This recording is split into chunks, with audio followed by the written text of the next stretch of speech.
म चाहिँ दुईवटा भेरी इम्पोर्टेन्ट काम जुन चाहिँ कोइन्सिडेन्टली सँगै भएछ त्यो काम लिएर गएको थिएँ। सो फर्स्ट इम्पोर्टेन्ट काम चाहिँ मेरो दादा भाउजूको मम्मी हामी चाहिँ प्रे गर्दैछौँ र यहाँ देखिहाल्नुभयो लोकल हाम्रो खतरा फोटोग्राफरले लोकल म्याटर्निटी फोटोसुट गरिदिँदैछ।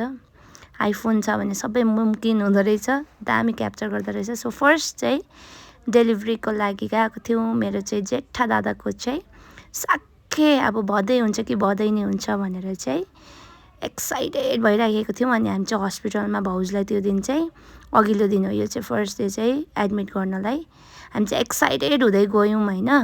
भरे चाहिँ हामीलाई जानै दिँदैन रहेछ, एउटा पेसेन्टसँग चाहिँ दुईजनालाई मात्रै जानु दिँदो रहेछ।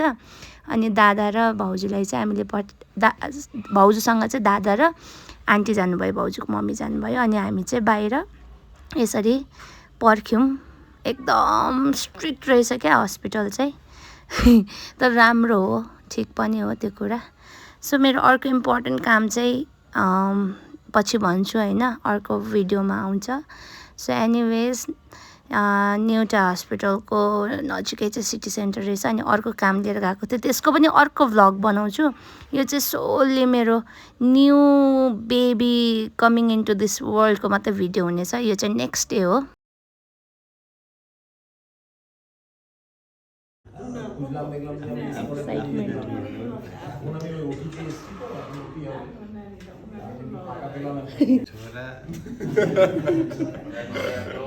तिमीलाई के जस्तो के हुन्छ जस्तो लाग्छ छोरा? तपाईँलाई